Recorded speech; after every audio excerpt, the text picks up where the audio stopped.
প্রিয় দর্শক আসসালামু আলাইকুম। আমার মাথার উপরের এই ভিডিওটি দেখুন। ভিডিওটি ভালো লাগলে শেয়ার করুন, লাইক দিন এবং কমেন্ট করে আপনার মতামত জানান।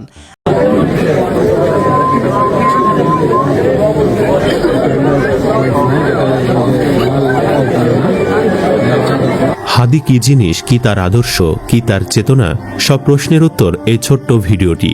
শরীফ ওসমান বিন হাদির স্ত্রী শেষ মোলাকাতে হাসপাতালে এসেছিলেন হাদিকে দেখতে। তখন পর্দা টেনে টেনে ক্যামেরা ও লোকচক্ষু এড়িয়ে তাকে ভেতরে নেওয়া হয়। ভাবতে পারেন, চিন্তা করা যায় রবের প্রতি তার ভালোবাসা কতখানি।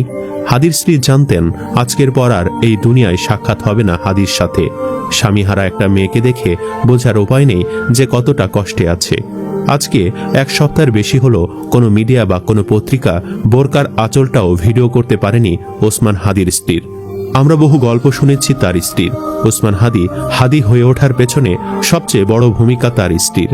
কিন্তু আজ যারা পর্দার দোহাই দিয়ে বলতো পর্দা করলে কোনো কিছু করা যায় না, পর্দা করা মানে তুমি সেই জাহিলিয়াতে চলে গেছো, তাদের মুখে চুন কালি মেরে দেওয়া হলো।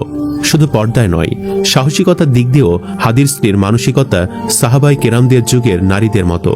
হাদিকে সিঙ্গাপুর নেওয়ার আগে যখন হাসপাতালে স্বামীকে দেখতে আসেন, তখন হাদির স্ত্রী বলেছিলেন, ওঠো এবং রাস্তায় যাও, তোমার জন্য অপেক্ষা করছে লাখো মানুষ। হ্যাঁ, এটাই হাদির স্ত্রীর মানসিকতা। জানা যায় শরীফ ওসমান হাদি 2020 সালে অবসরপ্রাপ্ত পুলিশ সুবেদার সুলতান আহমেদের মেয়ে রাবিয়া শম্পাকে বিয়ে করেন। 2024 সালের 21 ফেব্রুয়ারি তাদের একটি ছেলে সন্তানের জন্ম হয়। তবে হাদির এত পরিচিতি থাকার পরেও স্ত্রীকে কেউ দেখেননি, পরিবারের বাহিরে কেউ চিনেনও না। তার মানে তার স্ত্রী কতটা ধার্মিক বুঝতেই পারছেন।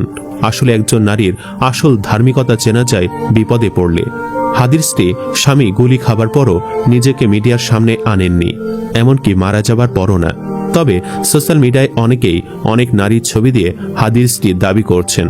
সর্বশেষ সম্মিলিত নারী প্রয়াসের কোষাধ্যক্ষ এবং কেয়ারি লিমিটেডের উপপরিচালক রায়হানা সুলতানা নাসিমকে হাদির স্ত্রী বলে প্রচার করেছে অনেকে, যা মোটেও ঠিক নয়।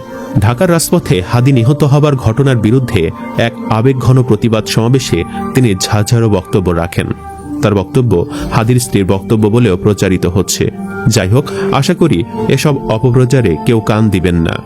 এদিকে ইনকিলাব মঞ্চের মুখপাত্র শহীদ ওসমান হাদির